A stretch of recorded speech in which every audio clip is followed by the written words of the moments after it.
Бір адам 10 жасар баласын ертіп, егіннен жаяу келе жатса, жолда қалған аттың бір ескі тағасын көріп, баласына: «Анау тағаны балам ала жүр». Сынып қалған ескі тағаны алып не қылайын әкетай? Әкесі үндемеді. Тағаны өзі иіліп алады да жүре береді.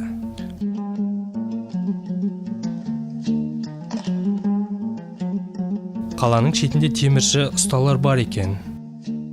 Соған жеткен соң әкесі қайырылып, манағы тағаны соларға 3 тиынға сатады.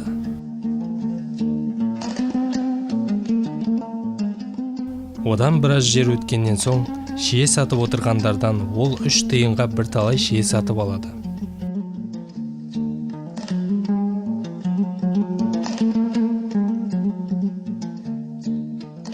Сонымен шиені орамалына түйіп, шетінен өзі бір-бірден алып жеп, баласына қарамай аяңдап жүре береді. Біраз жер өткен соң, әкесінің қолынан бір шие жерге түседі. Артында келе жатқан балада тым қызығып келеді екен. Жерге түскен шиені жалма-жан жерден алып, аузына салады. Бір кішкенеден соң, және бір шие. Онан біраз өткен соң, және бір шие. Сонымен әр жерде бір әкесінің қолынан түскен шиені 10 шақты рет иіліп, жерден алып жейді. Ең соңында әкесі тоқтап, баласына шиені орамалмен беріп тұрып: «Көрдің бе балам? Бана тағаны жаман сынып, жерден бір ғана иіліп алуға еріндің.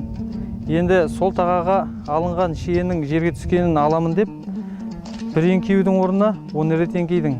Мұнан былай есінде болсын. Аз жұмысты қиынсынсаң, көп жұмысқа тап боласың. Азға қанағат ете білмесең, көптен де құр боласың».